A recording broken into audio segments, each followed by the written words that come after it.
You are listening to Danny Sun.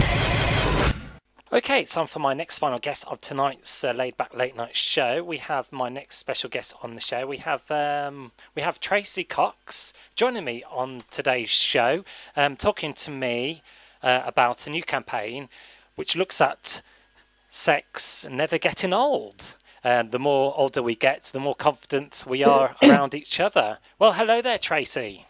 Hello. How are you today? I'm fine, thank you. So yes, I've been working on a campaign with Replens with the title "Sex Never Gets Old," which is a fantastic name, isn't it? Yeah. It's something to look forward to for everybody, and it sets about challenging this stereotype that we have that sex stops past a certain age, which of course it doesn't, and we're living longer. We're much better physical shape than we've ever been, so we're obviously having sex for longer. And how they are challenging these stereotypes is through a series of black and white portraits of older couples in, kissing, holding hands, naked, doing all the things that we are so not used to seeing. We're used to seeing all these images of young people doing that, but not older people. And it's literally stopping people in their tracks. I mean, they won the TfL Diversity in Advertising campaign because of it, because these images are so arresting and unusual. Okay, so in a nutshell, I was seeing a shift in the senior ages getting more comfortable in their skin and maybe being a bit more tolerant about talking about sex. Yes, they are. And they surveyed over 1,200 men and women over the age of 60, and they found that half of them felt more confident in sexual relationships than ever before. 1 in 5 said they felt even more confident than when they were younger. 39% said sex continued to be an important part of their life, and 45% felt more at ease with sex and intimacy. And I've also just finished writing a book called Great Sex Starts at 50. So I've been doing tons of research and interviews about sex in the second part of your life. And it completely echoed these findings in that, we do get more confident, or we can get more confident sexually because, you know your body better, you've had more experience, you've had more practice, you're less, you're not scared to ask for what you want. So there are plenty of reasons why we are feeling and should be feeling more confident in our 60s. Well explained. And one analogy which kind of was put to my mind was like a wine maturing with age. Could that be a good comparative? And of course, experience. Yes, it is a good comparative. And I think that, that is such a lovely message that sex never gets old and things can get better. And I think, particularly when I was doing this research, it's an interesting approach that we have in the second half of our lives. I talked to tons of people who'd actually, particularly women, I think, spend the first half doing, looking after the kids, being the wife, running around doing the housework. And then when they get to the second half, it's like, right, maybe I'd like something on my terms now. Maybe I might have something for me. So older couples who get together who've actually been married and then start another relationship post 50 or 60 often have a really, really good relationship, both sexually and emotionally. And of course, sex and intimacy is what keeps us young. Sex is so good for you physically and emotionally. So the more, if you want to do one thing to keep yourself healthy, keep having great sex. Great. And 45%, just under half, say they're more at ease with lovemaking, intimacy.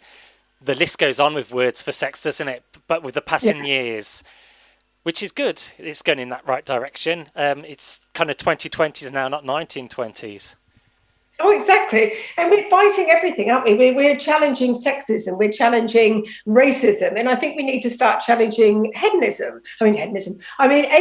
And what I was going to say was that the generation of 60-year-olds this time round are very different than they were before. They're the baby boomers. They're affluent. They're confident. They're looking much better. They're not going to just disappear and wander off into the gardening shed at the age of 60. They are here and going to experience a lusty life. So I think that, this is a time when the over 60s do sometimes feel overlooked and negatively stereotyped. And I think that will all change. And I think that can only be a good thing. And I guess with living older as well, we are getting more active and healthier as well in general. And I mentioned from 1920s to 2020s, that's kind of like a century difference. What has caused this shift of sexualization in society? Well, I think that we're more sexualized than ever, but we're still not talking about important things. So it's interesting that sex is everywhere, but we're still not having these conversations. So I think we could be talking more about sex, but in a different way, less porn, more educational conversations about sex. Because, if you're not talking now, all sex problems, whether you're young or you're old, can be solved if you can talk about sex. But the smallest sex problem is never going to be solved if you can't talk about it. So that is the most important thing to do. And they do say it's good to talk, regardless of whatever is on your mind, I guess. Get it off your chest. Moving on, and how important is sex in a relationship? I know you just mentioned it briefly, as regards emotional connection and increasing the likelihood of couples staying together. Well, sex is so beneficial in so many ways. For instance, physically, it does so many things you don't think about. It boosts our immune system, reduces stress, improves memory. Men who have regular sex are 2 times less likely to die of a heart attack. That's how good it is for you. And emotionally, it's trust, it's intimacy, it's bonding, and it's confidence for a lot of people, and self-esteem. It makes us feel positive. If somebody wants to have sex with us, it gives us an ego boost, doesn't it? So sex is incredibly good for you. And, marriages and relationships can survive without sex if you decide not to have it. But the one thing you must have is affection, because relationships can survive without sex, but they cannot survive without affection. But there are plenty of reasons why you should continue to have sex, just because it is so physically good for you. And over half, 53%, think that society still has a negative view of people age 60 enjoying sex and intimacy. Do you still feel there's still some prudishness in today's society still? Yes, there is. And it's ageism. It's not just prudishness. Because I'm doing this sort of thing all the time and talking about sex and, radio and in the media. And I'm finding that there's always a bit of, slight embarrassment when people talk about sex. But the fact that this is about older people and sex has made people even more nervous talking about it.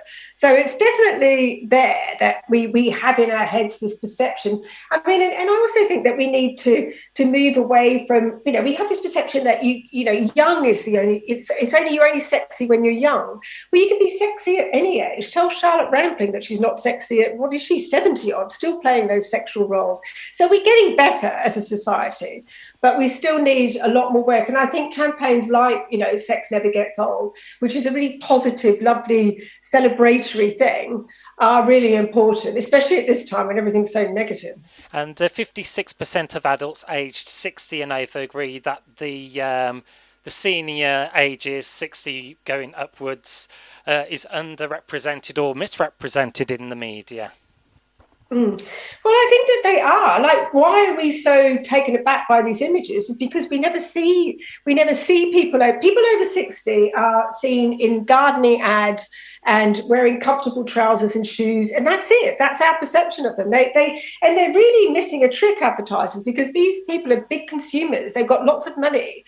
They still want to look good. So they, to cut all people off and think that over the age of 60 that they're not going to be interested in buying things or products or maintaining their attractive appearance is they're missing a trick there. And I think we need to learn a thing or two from Eastern cultures who treat their older people as wise and people to be a very vital part of the community. So rather than sort of putting them out to pasture at the age of 60, is embrace them and say, what can you teach us? That's how we should be thinking. And wrapping up now, they do say the 30s is a good period for men and women. They have their peaks. But do you think that the second peak as well, or the second wind later in life in the 60s, comes at that time as well? It can do. I don't really believe in sexual peaks, because I think that having a sexual peak is just having great sex, and you can have that at any time in your life, and you can have it many, many times over. It doesn't just come and go because of a certain age group. But yes, if you get the attitude right, you can have the best sex of your life post 50, post 60, and even well into your 80s. And finally, what positive effects will you hope will come out of this survey?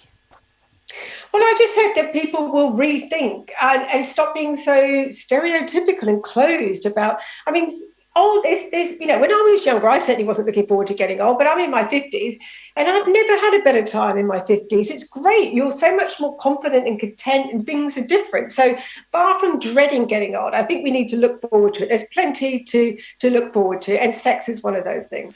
When all said and done, I guess it's a great time to be alive. It certainly is a great time. Aren't we all happy that we are alive, given what's going on in the world out there? Yeah, quite. It is making us embrace that. Tracy Cox, thank you so much, author, writer, columnist as well, joining me regarding the new campaign, Sex Never Gets Old. It's been great having you on the late night show with me, Danny Sun, on the syndicated shows. Thanks, Danny. Thank you.